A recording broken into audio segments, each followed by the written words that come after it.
This tutorial is all about how to grade quizzes once you've given them in Edmodo. So of course at first you have to log in.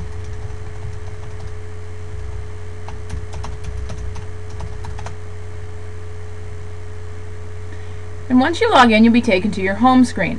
Now if you have added these quiz scores to the grade book, you can come up here to grades, pick whatever class you gave the quiz to, and then it will appear in the grade book. But since I use standards-based scoring and I do not use the Edmodo gradebook to find my quizzes, I actually have to pick over here on the class that I gave the quiz to and then scroll down to find the quiz, and that will show me the results. Okay. So click on Turned In, and that will take you to the quiz grading screen. Now here you're going to see there's an overview. Now this was the first time I progress checked them. They were very new to the I can statement, so you can see they still needed a lot of work on a lot of these questions. But I've graded most of these, but here's one that's not graded. It'll show up and it'll tell you how many questions have not been graded. Usually you'll see this if you've given any short answer questions. True, false, fill in the blank, and multiple choice, it will grade for you. Short answer is the only one it won't grade for you. So what you want to do is click on that student. If you notice, it tells you which ones they got wrong and right. If it's right, it'll be in like a teal color. If it's wrong, it'll be in red. And notice this is a short answer question. So what I have to do here is I have to score their answer. So in this case, this answer is a little vague. It's close. It's getting on the way to the relationship, but it's not quite, all the way there. In my standards-based scoring lingo, it's not a 4 or a 5.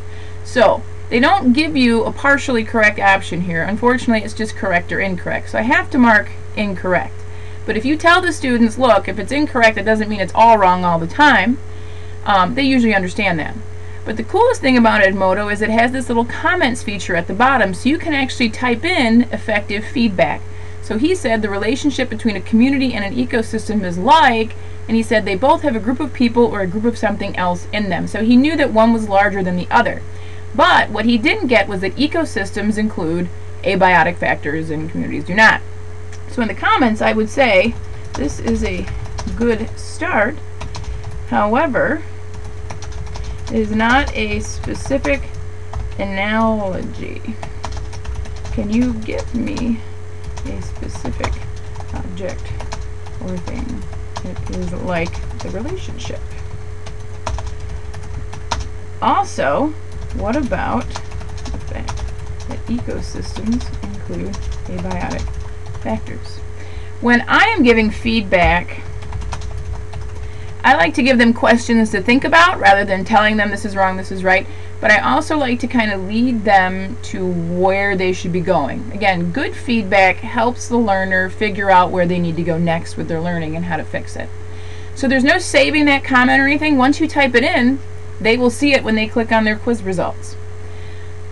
Now that's a short answer question. If you look at the rest of the questions, what's really neat is it'll tell you the correct answer and then what they answered.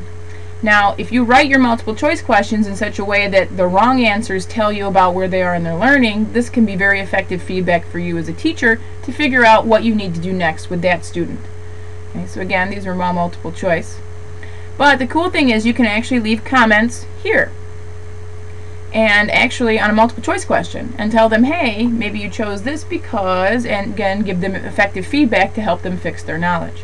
So this grading or the quiz grading screen is a little versatile because not only can you just see what they got right or wrong, but you can also help them fix their learning by giving them effective feedback. So I was really impressed with this feature of the Edmodo quizzes. So that's the basics of grading quizzes. If you have any questions, please let me know.